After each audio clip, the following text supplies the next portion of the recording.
আমাদের এক প্রিয় ভাই জিজ্ঞাসা করেছিলেন আয়াতুল কুরসির ফজিলত কি।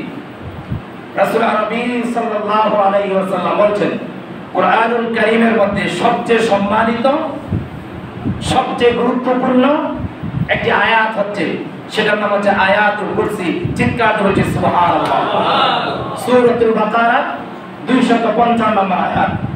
রাসূল আরবি সাল্লাল্লাহু আলাইহি ওয়াসাল্লাম বলেন কোন ব্যক্তি যদি 5 ওয়াক্ত ফরজ সালাত করে যদি আয়াতুল কুরসি পাঠ করে, জান্নাতে যাওয়ার জন্য মাঝখানে শুধু একটি বাধা, সেটা হচ্ছে মৃত্যু। মৃত্যুবরণ করার সাথে সাথে আল্লাহ তাআলা তার বান্দা, আল্লাহ তাআলা তার বান্দিকে জান্নাত দান করবেন। সুবহানাল্লাহ। তার জন্য আপনাদের কাছে আমার পরামর্শ হলো, আপনাদের কাছে আমার নসিহত হলো, আমরা সব সময় 5 ওয়াক্ত ফরজ সালাতের পরে অবশ্যই আয়াতুল কুরসি পাঠ করব। করব তো ইনশাআল্লাহ। আয়াতুল কুরসি পাঠ করব। সূরাতুল বাকারা 255 নম্বর আয়াত।